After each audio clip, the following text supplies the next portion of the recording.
하나님 말씀 마가복음 3장 28절에서 30절까지 말씀입니다. 마가복음 3장 28절에서 30절까지 제가 봉독해 드리겠습니다. 내가 진실로 너희에게 이르노니 사람의 모든 죄와 모든 모독하는 일은 사하심을 얻되 누구든지 성령을 모독하는 자는 영원히 사하심을 얻지 못하고 영원한 죄가 되느니라 하시니 이는 그들이 말하기를 더러운 귀신이 들렸다 함이로라. 아멘.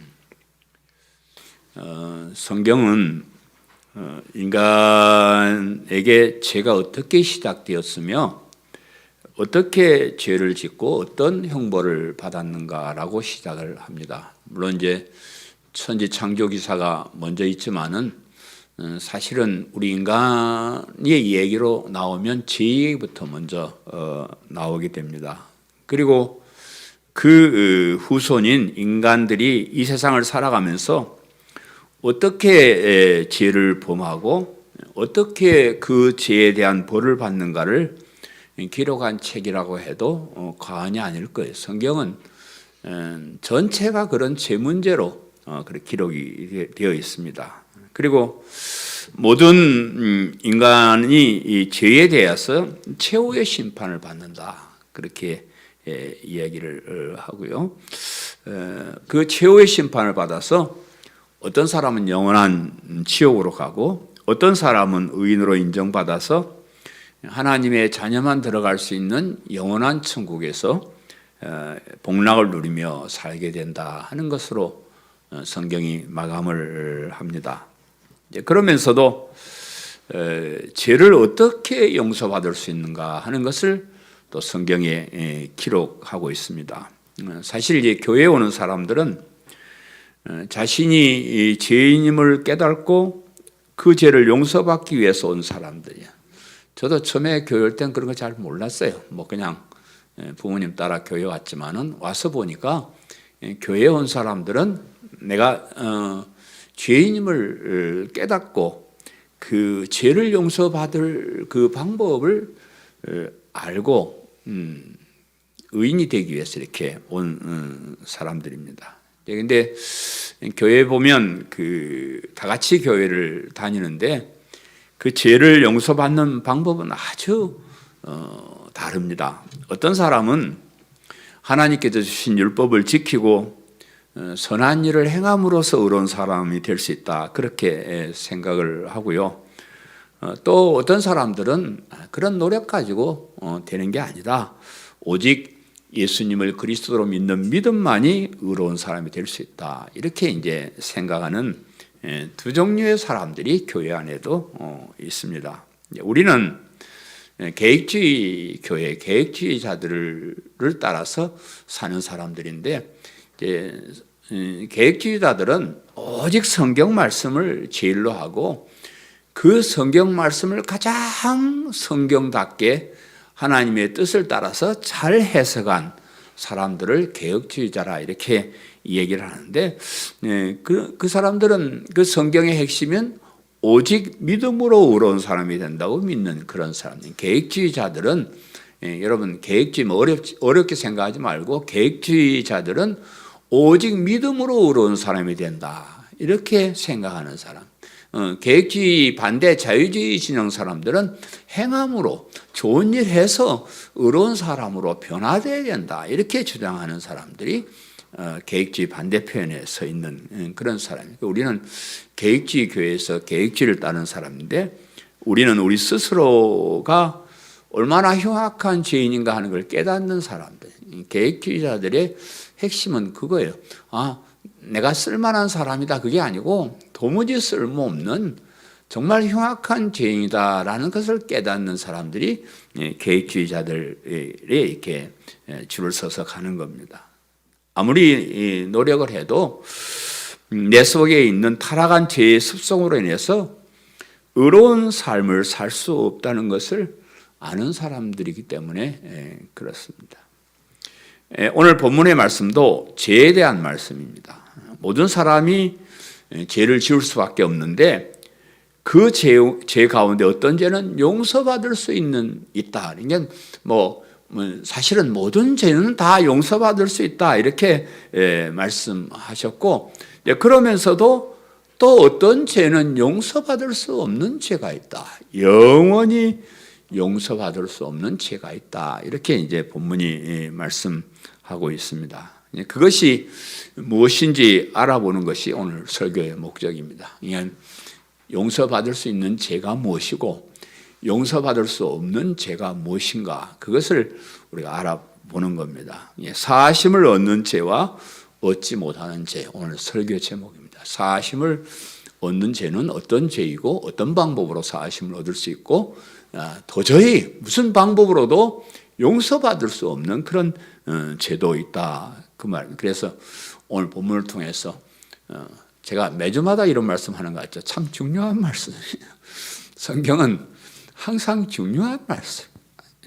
그렇잖아요. 우리가 이 땅에 살면서 죄 짓지 않고 살려고 노력해야 돼요. 그죠? 되신 대로 죄 짓지 않고 살려고 노력을 해야 됩니다. 그러면서도 특별히 용서받을 수 없는 죄가 있다 그러면 그 죄는 안 지어야 된다. 그죠? 용서받을 수 있는 죄는 그냥 어쩔 수 없이 짓고 또 용서받고 그렇게 하면 되는데, 용서받지 못하는 그 죄는 지어서는 안 된다. 그래서 우리가 그것이 무엇인 줄 알고 최선을 다해야 됩니다. 우리가 의로운 사람이 되어야, 하나님께 의로운 사람으로 인정받아야 영원한 생명을 가지고 영원한 천국에서 복락을 누리며 살 수 있는데, 그 중요한 일에 방해가 되는, 거기에 갈 수 없게 만드는 그런 죄가 있다 그러면 그 죄는 우리가 안 지어야 된다는 거예요. 그래서 오늘 용서받을 수 없는 죄가 무엇인지 한번 살펴보시고 그 죄만큼 짓지 않으려고 노력하는, 또 다짐하는 그런 시간 되시기를 간절히 바랍니다. 아멘. 먼저 사함을 얻는 죄가 있다, 용서받을 수 있는 죄가 있다 그랬죠. 오늘 본문 28절에 내가 진실로 너에게 이르노니 사람의 모든 죄와 모든 모독하는 일은 사하심을 얻되 그랬습니다. 예수님께서 말씀하시기를 사람이 짓는 모든 죄는 다 사하심을 얻을 수 있다, 그렇게 말씀하셨고, 또 모든 모독하는 말도 다 용서하심을 받을 수 있다, 이렇게 말씀을 했습니다. 이 말씀은 용서함을 받을 수 없는 죄가 있다는 것을 강조하기 위한 말이에요. 모든 죄가 다 용서받을 수가 있다는 것이 아니고, 모든 죄는 그냥 다 용서받는데 용서받을 수 없는 죄도 있다는 것을 지금 강조하기 위한 그런 말씀입니다. 인간이, 여러분이 궁금해하시니까, 인간이 인간에게 짓는 죄는 다 용서를 받아요. 모든 죄는 다 용서받을 수 있는데, 그러나 하나님께 짓는 죄, 하나님을 모독하는 죄는 용서받을 수 없다는 것을 강조하시는 거예요. 우리가 이 세상에서 사람들 사이에 짓는 죄는 용서받을 수 있는 길이 있기 때문에 반드시 그 죄는 용서를 받든지 그 대가를 치르든지 그렇게 해야 됩니다. 죄를 그대로 두고 산다는 것은 자신에게도 참 불행한 일이기 때문에 그래요. 그래서 우리나라 속담에도 죄 짓고는 못 산다는 그런 말이 있잖아요. 죄를 짓고 그냥 그대로는 못 사는 거예요. 용서를 받든지 죄값을 치르든지 그렇게 해야 됩니다. 대부분의 사람들이 그래도 최소한의 양심은 가지고 있기 때문에 남에게 죄를 지었을 때 그 양심의 가책 때문에 괴로움을 당하는 거예요. 양심의 가책 때문에 괴로움을 당하다가 하나님 벌을 안 주셔도 스스로 병을 얻고 스스로 또 고통을 당하기도 하고 그렇습니다. 그리고 그런 마음을 가지고 살면 이 세상에서 하는 일도 잘 안 돼요. 그잖아요. 경험해 보시는 모르지만 남에게 나쁜 짓을 하고 그렇게 해가지고 늘 그게 머릿속에 왔다 갔다 하고 그러면요, 아무것도 안 됩니다. 잘 안 됩니다. 자신 있게 뭐든지 해야 이렇게 뭐가 들뚱말뚱한데, 아이고 찝찝하고, 제가 탄로날까 봐 걱정하고 이랬으면은 될 일도 안 됩니다. 그래서 우리가 그 죄를 짓지 않도록 노력해야 되지만, 그러나 죄를 지은다면은 그것을 용서받는 길을 우리가 해결하고 그렇게 살아야 된다 하는 거죠. 그래서 성경은 여러 가지 죄 용서받는 방법을 제시를 하고 있어요. 그러니까 죄는 벌 받는다 해놓고 무조건 다 벌을 이렇게 내리는 것이 아니고 죄 용서받는 방법을 이렇게 여러 가지로 제시를 해요. 그래서 우리가 최후의 심판대 앞에 서기 전에, 우리 하나님의 최후의 심판대 앞에 서면은 그때는 아무 소용 없습니다. 그때는 뭐 변명이나 뭐나 아무 소용 없는데, 그 전에 우리가 이 세상에서 우리의 지은 죄에 대해서 용서를 받고 해결하는 것이 참 중요하다 하는 것. 그래서 이제 성경에서 이제 제가 몇 가지 죄 용서받는 방법을 한번 살펴봤는데, 첫째는 서로 화해하는 거예요. 서로 화해함. 인생의 가장 큰 불행은 참 서로 경쟁하고 서로 미워하고 서로 질투하고 싸우는 거. 이게 이거 참 힘든 일이에요. 근데 왜 사람들은 자꾸 경쟁하게 만들고 싸우게 만들고 질투하게 만들고 막 그러는지 모르겠어요. 우리가 개인뿐만 아니라 나라와 나라 사이에서도 그렇습니다. 서로 이익을 위해서 전쟁을 벌이고 그 전쟁으로 인해서 많은 사람들이 삶의 터전을 잃고 생명을 잃고 그렇습니다. 우리는 평화의 시대에 사실 이웃 나라에서 전쟁을 하고 있지만 평화의 시대에 살고 있지만, 역사를 보면 역사 중간중간에 많은 전쟁들이 있어서 수많은 사람들이 목숨을 잃고 그것 때문에 고통스러운 삶을 살았어요. 왜? 욕심 때문에. 서로 미워하고 시기하고 싸워서 이기려고, 그런 것 때문에 우리가 그런 고통을 많이 당합니다. 성경에 사실 또 우리가 죄의 시작도 아담 이후에 가인이 동생 아벨이 하나님 사랑을 더 받아 그래 질투가 나가지고 이건 동생을 쳐 죽여버리고 말아요. 참 왜 그렇게 하는지, 조금 더 사랑받고 그러면 나도 좀 하나님께 사랑받는 법을 연구해서 그냥 사랑받는 짓을 하면 되지, 왜 자기는 그렇게 안 하고 사랑받는 사람을 그렇게 죽이냐고요. 그래서 그런 것들 때문에 참 많은 사람들이 죄를 짓고 불행한 삶을 사는 겁니다. 그래서 작은 잘못이라도 서로 화해하고 더 미워지지 않도록 노력하면서 살아야 됩니다. 저는 참 그래요. 우리 가족 문제지만 아내하고나 아들하고나 무슨 다툼이 있고 그러면요, 저는 밤을 못 넘겨요. 잘못은 우리 아들, 우리 마누라가 한 것 같은데 항상 용서는 제가 빌더라고요. 마음이 편하니까. 그게 해결되지 않으면 설교 준비가 안 돼.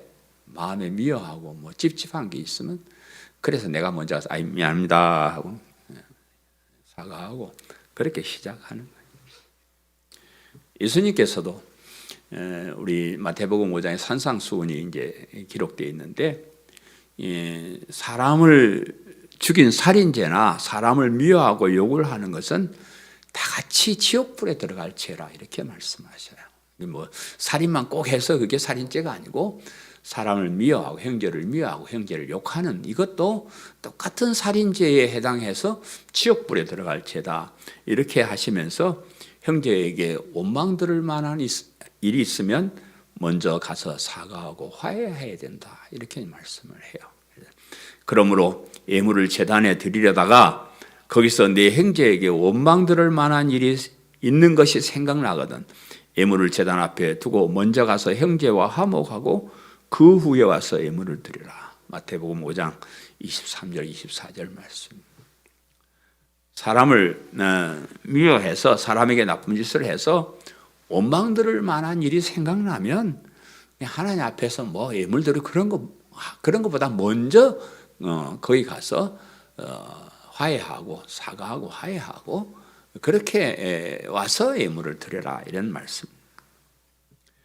세상을 살아가는 데 있어서 미워하는 사람이 있고 원수 관계로 살아가는 사람이 있다는 것은 참 불행한 일이에요. 참 불행한. 저도 뭐 어려운 삶을 살아서 참 원망하고 싶은 사람, 미워하고 싶은 사람 참 많은 사람이에요. 제가 제 마음속으로 다 용서하고 다 화해했습니다. 뭐 누군 뭐 상대방은 어쩐지 모르지만 저는 그런 마음을 가지고 있습니다. 뭐 생각만 해도 화가 나고요. 생각만 해도 밉고요. 참 그런 사람을 가슴에 넣고 사는 것은 참 인생이 불행한 거예요. 그래서 그런 관계가 되지 않도록 노력해요. 우리가 인간관계가 살아가면서요. 인간관계가 가장 중요합니다. 예, 사람의 머리와 노력으로 성공한 사람이 20%, 인간관계가 좋아서 성공한 사람 80%, 그렇게 통계를 내고 있습니다. 그래서 우리가 살아가면서 사람과의 관계, 참 가족과의 관계, 친구와 관계, 직장 가면 직장에서의 직원들과 이런 관계를 좋게 하는 것이 굉장히 참 중요한데, 그래 좋은 관계를 내가 뭐 조금 손해보고 막 그러더라도 좋은 관계를 가지려고 우리가 노력을 해야 되고요. 또 그러다가도 뭐 어쩔 수 없이 서로 마음 상하는 일이 있으면 가서 서로 화해하는 것이 참 중요하다. 이렇게 이제 성경이 말씀합니다. 두 번째는 회개하는 거예요. 회개하는 것. 죄를 용서받는 데 있어서 중요한 것은 회개하는 것. 잘못을 뉘우치고 그 잘못에서 돌이키는 것. 자신의 잘못을 깨닫고 뉘우치고 그 잘못된 길에서 돌아서는 것은 죄를 용서받고 바른 삶을 사는데 매우 중요한 것이. 사람은 어쩔 수 없이 크고 작은 죄들을 지을 수밖에 없습니다. 잘못을 범하고 회개하는 사람과 회개하지 않고 사는 사람은 엄청나게 다른 결과를 가져오게 됩니다. 죄는 다 같이 짓는데 뭐 어쩔 수 없이 크고 작은 죄를 짓는데 그 죄를 생각해서 내가 잘못했구나 회개하고 다시는 그런 죄는 짓지 않아야 되겠다고 다짐하고 돌아서는 그런 사람과 막 계속해서 그냥 뭐 그런 거 모르고 죄 짓는 사람은 다르다. 성경에도 그런 예들이 많이 있어요. 여러분 다윗 왕, 이스라엘의 왕 중에는 가장 바르고 정직한 왕이에요. 다윗 왕은. 그래서 그 이스라엘 왕 중에 왕이 좀 똑바로 하면은 다윗의 뒤를 이어서 다윗과 같이 훌륭한 왕이었다. 이렇게 이제 평가를 하고, 잘못하면 다윗의 길을 따르지 않고 엉뚱한 짓을 한다. 이렇게 이제 평가를 할 정도로 다윗 왕은 훌륭한 그런 왕이었고 정직한 왕이었는데, 그런 그도 아주 악한 사람이라도 범하지 않을 그런 죄를 지었어요. 자기 자기에게 충성하는 충성스러운 신하의 아내를 빼앗아요. 뭐 여자들 참 왕인데 뭐 여자들 많이 있는데 왜 자기 충성스러운 신하의 아내를 뺐냐고요. 그리고 그것을 뺏고 나서 그 신하를 갖다가 전쟁터에 내보내면서 가장 막 그 치열한 전쟁터로 일부러 나가게 만들어가서 전사하게 만들어 버려요. 그런 아주 흉악한 죄를 지었는데 하나님께서 선지자를 보내요. 야, 임마, 너 그러면 되느냐? 그렇게 했을 때 다윗이 뭐 그런 게 아니고요. 뭐 그럴 수도 있죠. 이렇게 변명하고 딴소리 한 것이 아니고 자신의 죄를 그렇습니다. 참 제가 참 잘못했습니다. 그 회개를 그렇게 해요. 그래서 다윗이 지은 시편을 보면요. 참 그 사건에 대해서 회개하는 그런 시도 시편에 기록되어 있지만 자신의 연약함을 알고 하나님의 은혜만이 참 소중한 것이구나. 그래서 평생을 하나님의 은혜에 의지, 나는 연약하고 부족하고 하나님의 은혜가 없으면 살 수 없는 그런 사람이라는 것을 늘 고백하면서 그렇게 살아요. 그래서 그런 다윗의 회개를 통해서 그 하나님께 용서를 받았고요. 그 다윗 왕가는 예수님까지 이루어질 때까지 계속해서 그 왕가가 바뀌지 않고 흘러내려와서 예수님의 조상이 되었습니다. 참 그런 그 회개를 통해서 만약에 회개하지 않았으면 그런 일이 없었을 거예요. 그런 일을 회개를 통해서 이루어졌습니다. 예수님의 제자 중에도 베드로와 가룟 유다는 다 같이 죄를 지었어요. 여러분 뭐 아시는지 모르겠지만 가룟 유다는 예수님을 유대인들에게 팔아버린 사람이에요. 자기는 세상에서 잘 살고 싶어서 한 자리 하고 싶어서 예수님 따라다녔는데 예수님이 십자가에 죽는다 했었고 그러니까 이거 잘못 왔네 그래서 돈을 좀 벌라고 예수님을 유대인들에게 안내하고 돈을 받는 죄를 저질렀고요. 베드로는 예수님이 잡혀가셨을 때 그 뒤따라가다가 예수님을 모른다고 3번이나 그렇게 부인하는 그런 죄를 지었습니다. 죄를 짓고 난 다음에 두 사람의 행동은 매우 달랐습니다. 베드로는 예수님의 말씀이 생각나서 울면서 회개했습니다.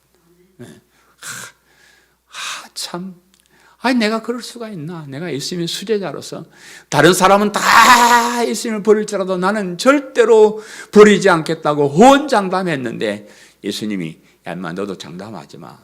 너가 닭 울기 전에 3번이나 나를 부인할 그 말씀이 생각나서 회개를 했던 그런 사람입니다. 그러나 가룟 유다는 그러고 나서 자신이 잘못을 알아요.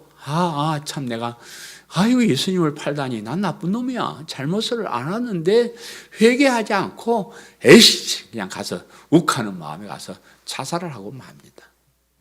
그건 회개가 아닙니다. 잘못했을 때 그것을 인정하고 회개하는 마음을 가지는 건 참 중요해요. 여러분 알다시피 회개한 베드로는 예수님의 수제자로서 그 지위를 계속 유지하고 용서도 받았고 정말로 복음을 위해서 헌신하는 그런 귀한 일꾼이 되었고요. 가룟 유다는 역사 속에 아이고처럼 예수님 팔아먹은 놈 이렇게 욕먹으면서 그렇게 비참한 최후를 맞이한 겁니다. 그래서 우리가 죄를 짓지 않고 살아야 되지만 어쩌다가 죄를 지었을 때 그것을 회개하고 그 죄의 자리에서 돌이키는 거 굉장히 중요한 일이에요. 사람들이 자존심 때문에 교만함 때문에 잘못을 인정하지 않고 회개하지 않는 그런 사람은 용서받을 기회도 없을 뿐 아니라 계속해서 죄를 짓고 사는 거예요. 회개를 해야 다시는 안 짓죠. 근데 계속해서 그 죄를 짓게 되고 작은 죄가 큰 죄가 되고 그래서 결국은 비참한 삶을 살게 되는 겁니다. 세 번째는 제물을 하나님께 드리는 거예요. 이거는 이제 구약 시대의 일인데 구약 시대 때는 이스라엘 백성들이 죄를 지었을 때 거기에 맞는 짐승을 제물로 드리고 제사함을 받게 했어요. 제사함을 받게 했습니다. 짐승을 잡아서 피를 흘려 죽게 되는 것을 보고 내가 저 짐승처럼 죽임을 당해야 하는 죄인이라는 것을 깨닫게 하기 위해서 하나님께서 그런 제도를 만들어 주셨습니다. 죄를 범한 사람은 반드시 죽어야 된다.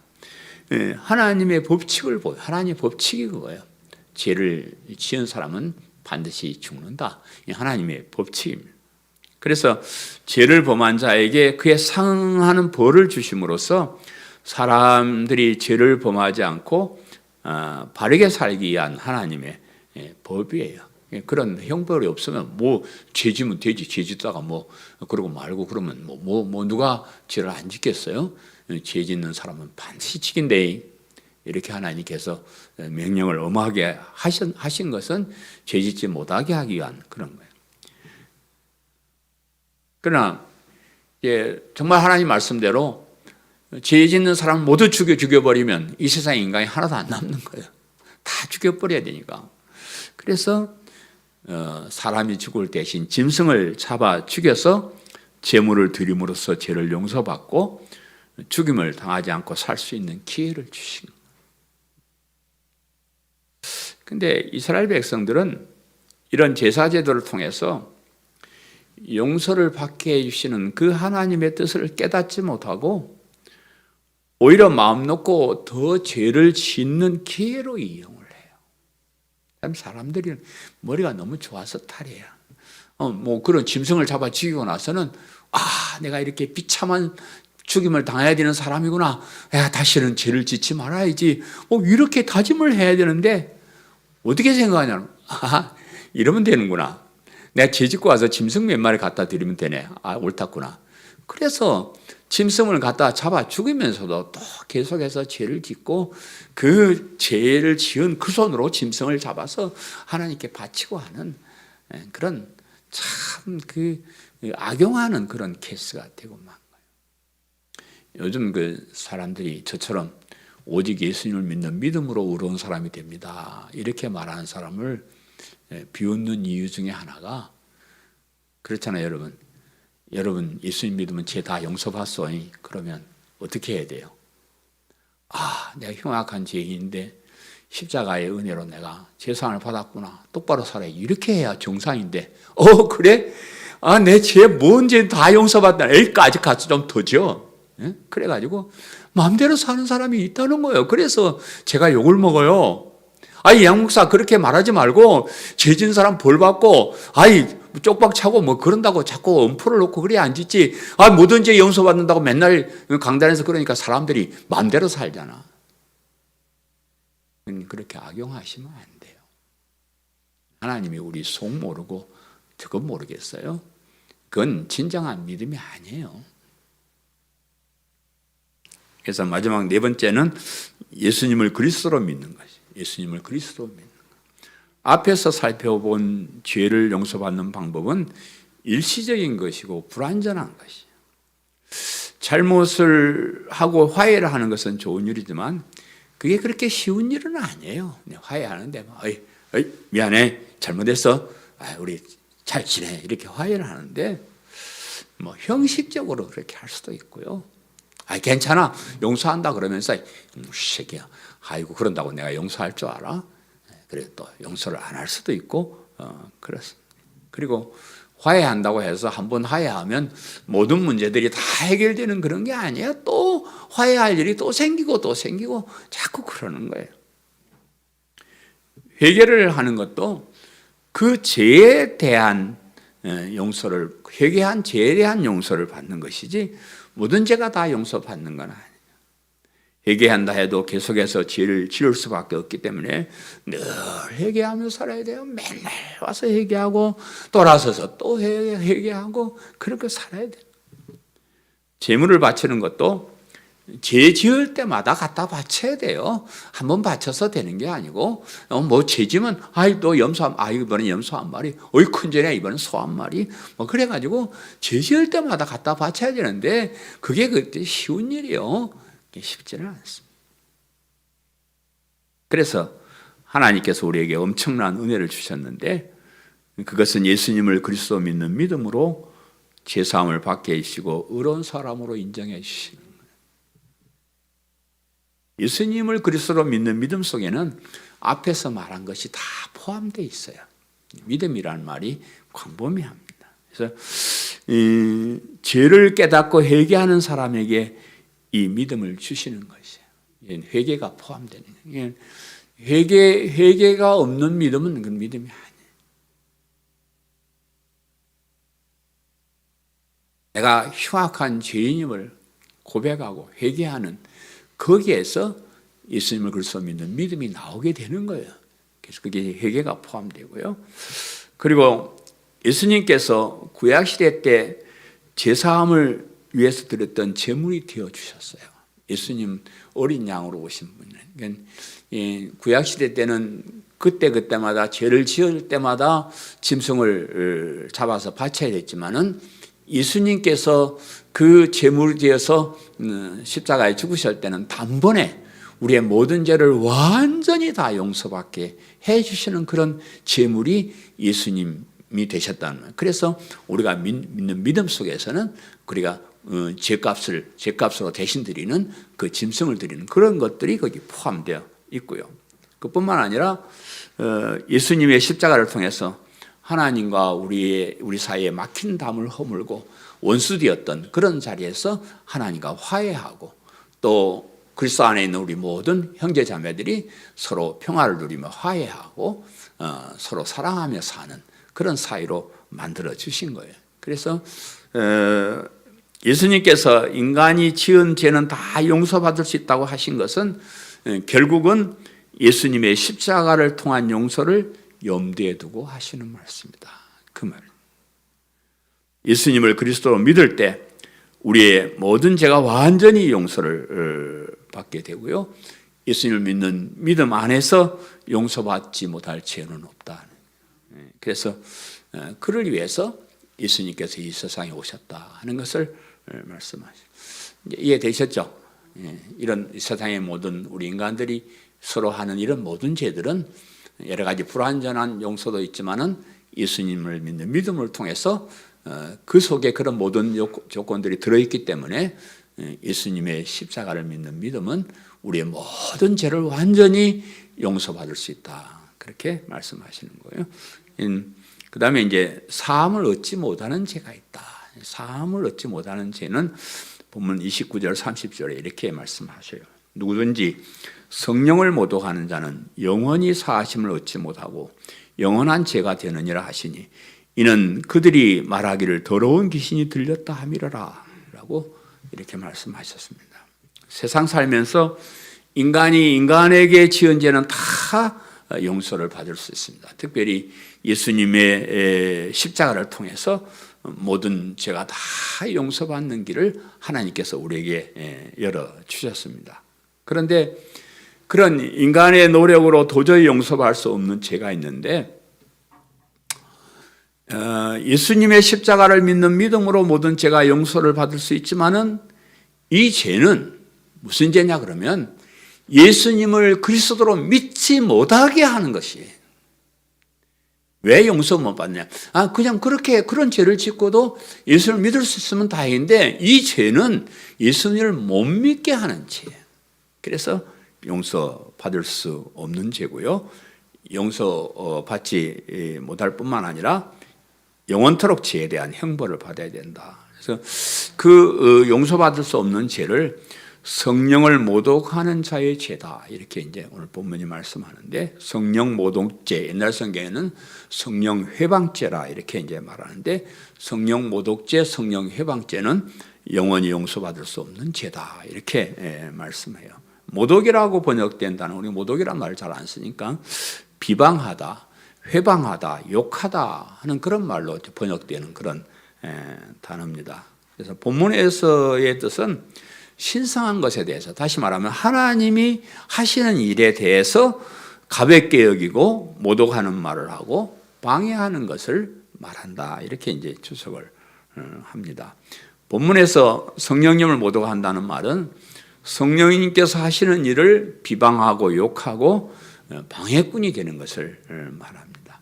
하나님이신 성령님께서 하나님이신 예수님과 함께 인간을 구원하려는 엄청난 일을 하시는데 일개 인간이 그 하나님의 일을 우습게 여기고 방해하려는 가소로운 행동을 성령 모독죄, 성령 해방죄, 용서받을 수 없는 죄 이렇게 말합니다.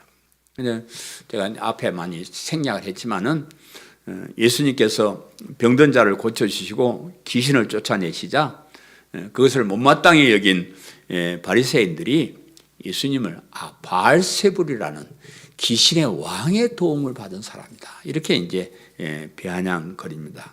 그래서 그 바알세불이라는 귀신의 왕의 도움을 받아서 예수님이 귀신을 쫓아낸다. 이렇게 말을 해요. 그래서 예수님 안에서 역사하시는 성령님을 귀신, 사탄의 졸개, 귀신으로 그냥 이렇게 여겨버리는 겁니다. 성령님을 하나님을 모독하는 하나님을 귀신이라 그럽니다. 사탄의, 그것도 사탄도 아니고 사탄의 졸개인 귀신이라 이래버리니까 이거는 이제 하나님을, 성령님을 모독하는 죄가 된다.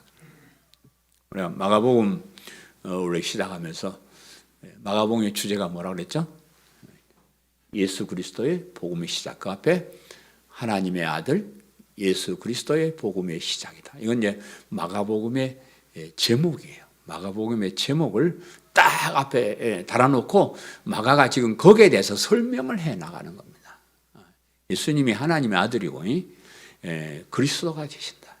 그 그리스도, 그 복음이 이렇게 시작이 됐다. 이것을 이제 설명해 주는 그런 내용이 마가복음인데, 그런데 바리새인들이 이것을 거부하는 거예요.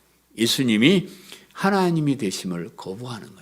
예수님이 그리스도로 오심을 부정하고 비난하고 방해하는 겁니다. 그런 죄가 성령 모독죄이고 용서받을 수 없는 흉악한 죄임을 지적을 하고 있습니다. 이 성령 모독죄는 넓게는 이제 성령님은 우리 삼위 하나님 다 하나님이에요. 성령 하나님, 또 성부 하나님, 성자 예수님 다 그 하나님을 모독하는 죄로 넓게 이렇게 생각할 수가 있습니다. 우리가 세상에 살아가는 사람, 모든 사람들이 다 죄인이다. 그러니까 이 사람들이, 난 죄 안 지었는데 왜 나를 죄인이라 했었냐, 이렇게 이제 항의하는 사람이 있는데, 그 사람들이 죄는요, 이 흉악한 죄, 용서받을 죄, 하나님을 인정하지 않는, 하나님이 없다고 하는 죄. 그래서 죄인이라 그러는 거예요. 우리는 우리도 똑같이 세상에서 여러 가지 죄를 짓지만 우리는 하나님을 인정하고 예수님을 그리스도 믿고, 그러니까 우리는 의로운 사람이지만 밖에 있는 인간들은 하나님 거부하고 예수님 안 믿고, 그러니까 그거는 죄인이 돼 용서받을 수 없는 죄인. 하나님께서 예수님을 통해서 죄인을 구원해 주시려는 그 귀한 뜻을 알지 못하고 따르지 못하는 것이 죄입니다. 하나님께서 성령님을 통해서 예수님을 그리스도 믿게 하시는데 그것을 거부하는 것이 죄이고 용서받지 못하는 죄. 오늘 많은 사람들이 하나님이 없다 그래요. 그래서 하나님을 믿는 우리를 비웃습니다. 하나님 어디 있다고 맨날 하나님 했었냐? 우리를 비웃습니다. 오늘 많은 사람이 예수님의 십자가를 무시합니다. 예수님을 그리스도 믿는 믿음을 하찮은 것으로 여깁니다. 심지어 하나님을 믿는다고 하면서 교회에 다니는 사람들 중에도 예수님의 십자가를 무시하고 자신이 스스로 의롭게 될 수 있다고 건방 떠는 사람들이 참 많이 있습니다. 그 사람 세상에 아무리 좋은 일을 많이 하고 그래도요, 예수님을 그리스도 믿는 그 십자가를 부정하고 가볍게 여기는 것은 용서받지 못할 흉악한 죄라는 걸 알아요. 하나님께서 아주 특별한 은혜를 베푸셔서 이렇게 예수님을 나 대신 십자가에 죽게 하시고 그것을 믿는 믿음으로 의롭다 인정해 주신다고 말씀하셨는데, 너무 감사하잖아요. 너무 좋잖아요. 어떻게 우리 이 죄를 다 용서받고 탕감받을 수 있어요? 불가능합니다. 하나님께서 특별한 은혜로 예수님 십자가에 나 대신 죽게 해주시고, 그것을 믿으면요, 용서받고 하나님의 자녀로 다시 받아주고 영원한 생명, 영원한 천국을 주신다는데 이걸 왜 사람들이 무시할까요? 잘 안 믿어져서 그렇죠. 세상에 하나님이 뭐 할 일이 없다고 사람의 몸을 입고 이 땅에 오셔서 그 비참하게 그런 십자가의 죽음을 당하셔요. 그게 어디 믿어질 만한 일입니까? 믿을 수 없는 얘기예요. 그래서 사람들이 좀 그럴듯해야 믿죠. 통 이해가 되지 않는 이런 것을 믿으라고 하니까 사람들이 안 믿는 거예요.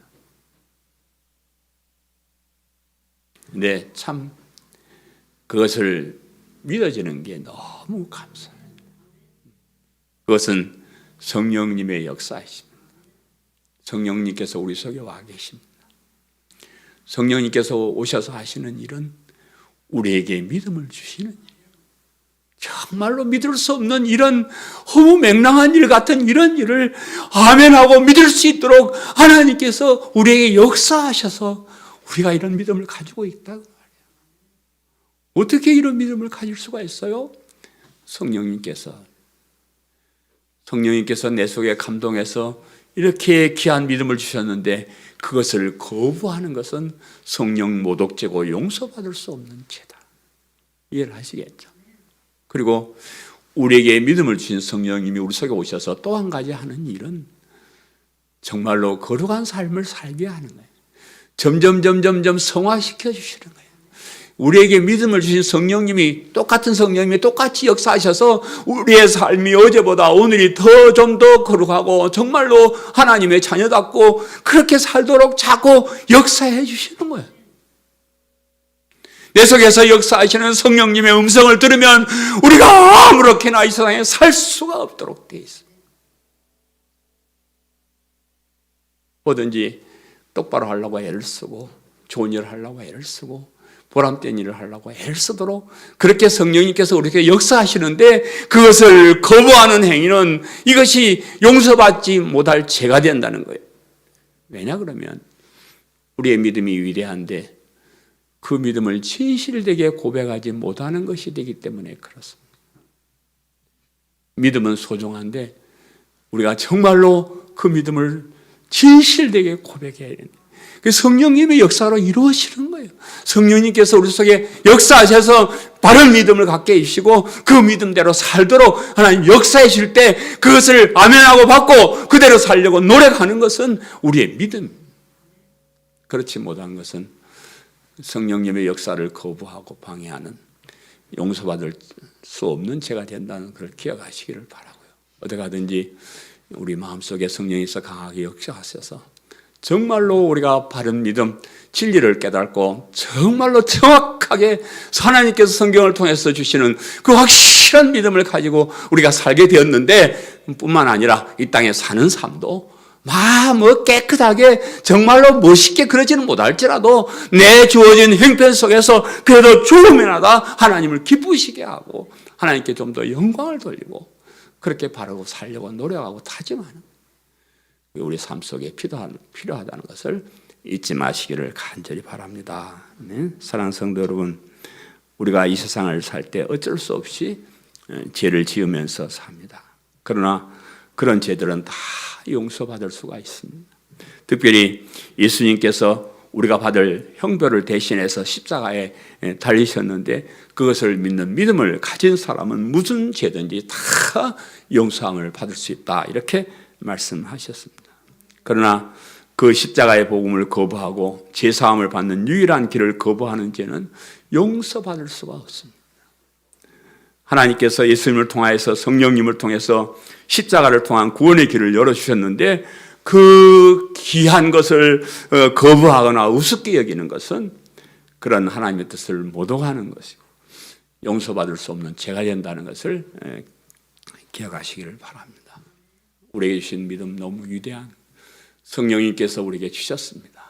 그 믿음은 거부하지 마시고요, 아멘으로 받으시고 성령님께서 우리 속에서 착하고 바르게 열심히 살라고 하실 때 그 말씀을 따라서 순종하면서 우리의 고백이 진실한 고백이 되도록 노력하고 애쓰는 성도들 되시기를 간절히 바랍니다. 아멘. 역사에 주옵소서.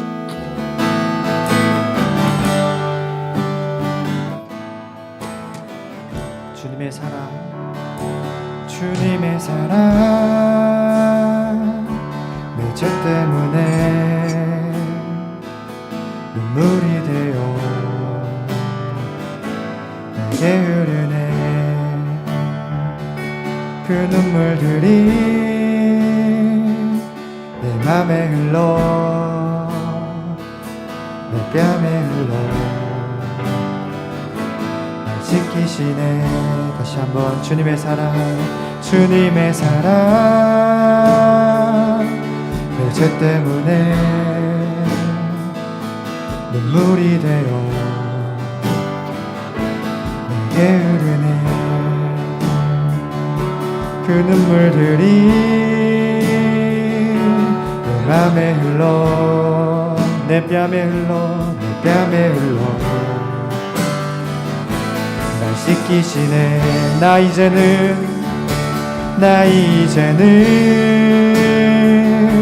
주님의 품에 꼭 안겨서 노래 부르리.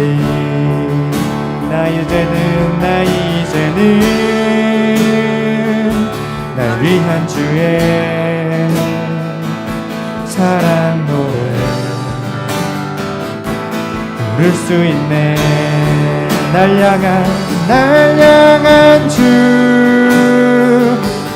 사랑은 측량 다 못하네.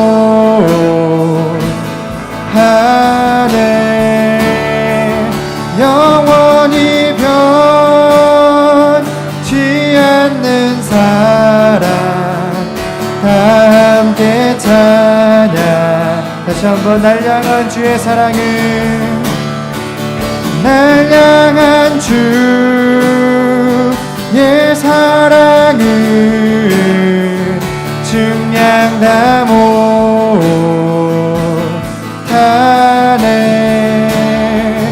영원히 변치 않는 사랑 다 함께 찬양.